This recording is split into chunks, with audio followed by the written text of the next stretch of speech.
Well, there I was, sailors and starnauts, minding my own business, about to wrap it up for the night, when I come across this story about one of the Ant-Man Quantumania writers whining about people not liking the movie. And if you've seen my review of Ant-Man and the Wasp Quantumania, my comments were less than complimentary. But I have a bone to pick with this very precious writer who is crying and complaining publicly about people not liking what he wrote. Nobody wants to read your I am Captain Garrett. This is Swords and Starships.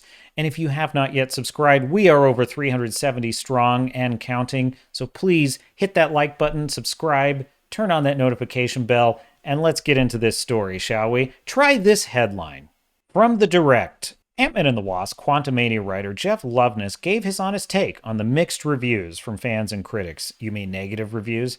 Ant-Man 3 has had a rough start ever since its release. I have a question. When did the corporate professional critic class become so obsessed with protecting the Marvel Cinematic Universe? You know, they used to hate it. In the early days of the MCU, they criticized it for all being interconnected, and they said there was no way for individual creators to have an individual vision because every movie had to be connected to the next one. Now, when every movie they churn out is a bunch of garbage, they just keep praising it, and they're just, oh, what? This is setting up Kang. This is going to be the next Avengers movie. This is going to be the next arc. It's going to be so good. Calm down, Captain. Captain must comport himself with dignity. On top of the many criticisms, the MCU threequel,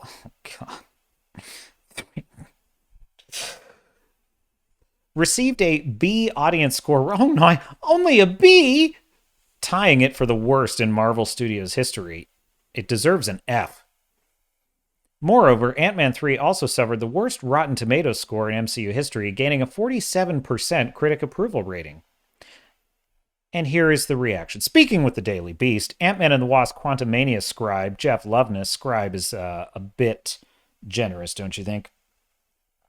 Talked about why he was surprised by the movie's bad reviews. To be honest, those reviews took me by surprise. I was in a pretty low spot. Those were not good reviews, and I was like, what the...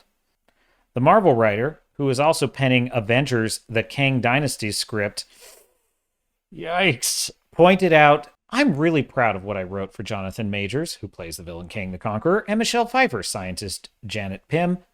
I thought that was good stuff, you know? And so I was just despondent, and I was really sad about it. Ooh, proud of that, were we? I think we live in this era where we're trying to label things so that we can all group ourselves into thoughts on Twitter together. I think we all need to kind of take a step back from this collective fandom that we have and just try to enjoy stuff for ourselves. And please like the shit that I wrote. Oh, wait, that wasn't in his quote. I'm like, God damn. No, the reviews are wrong. I'm right. MODOK is great. I'm pretty happy with it overall. And I think I learned to take a punch this week. You shouldn't be happy with it because it's crap. And what you're doing is you're rationalizing crap. And by the way, I don't know if you're deceiving yourself or if you're just trying to gaslight us and fans, but I suspect you're gaslighting both.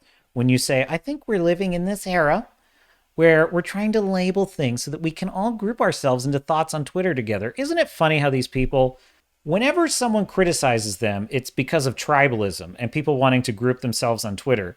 But whenever they want to vomit their inane, stupid political opinions and like compare their fellow Americans to, you know, the villains of the Civil War or World War II, for example, well, then they are fighting the power and using their platform for good. And they're saving lives and they're stunning and brave. Look at how self-serving this argument is.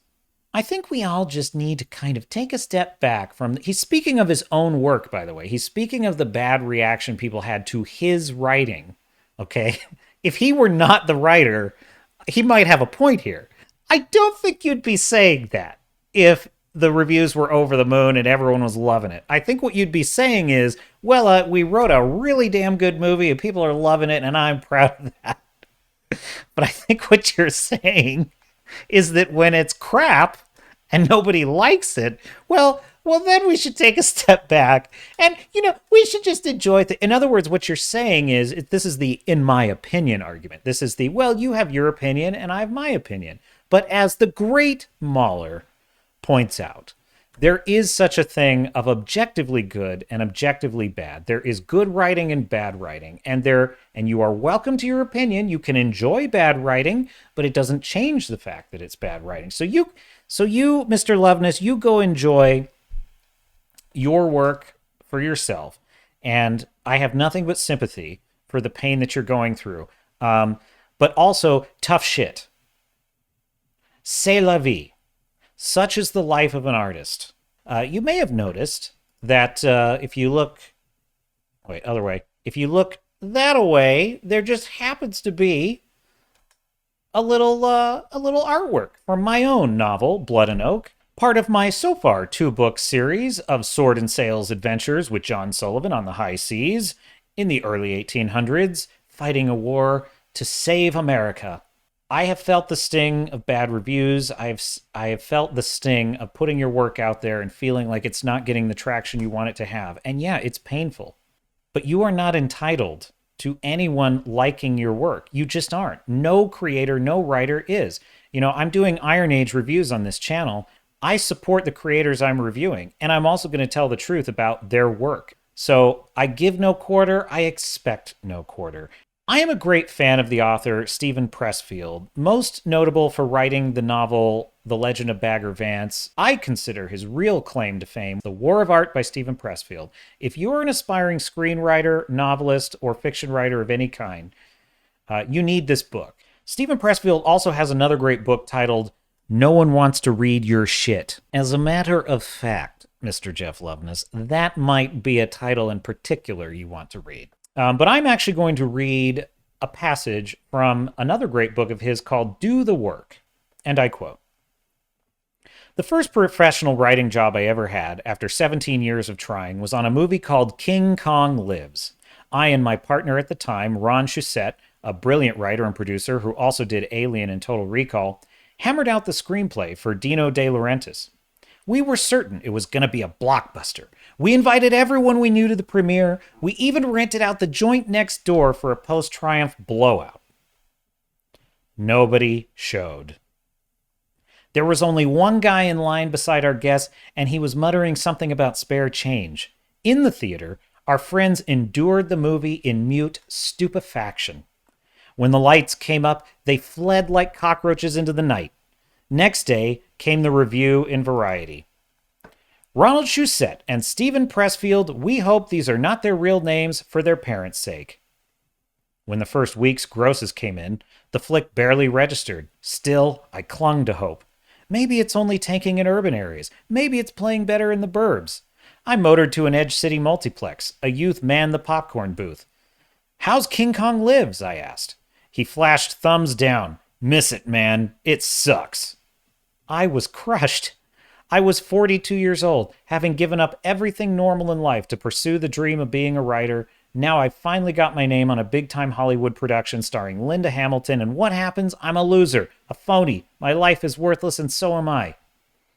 My friend Tony Keppelman snapped me out of it by asking if I was going to quit. Hell no. Then be happy, he said. You're where you wanted to be, aren't you? So you're taking a few blows. That's the price for being in the arena and not on the sidelines. Stop complaining and be grateful. That was when I realized I had become a pro. I had not yet had a success, but I had had a real failure. Close quote. If you want to be an artist, if you want to be a creative, if you want to be a writer, you must pay the price. And that, my dear sailors and starnauts, is the price. Nobody owes you shit. Nobody wants to read your shit until you have earned their readership.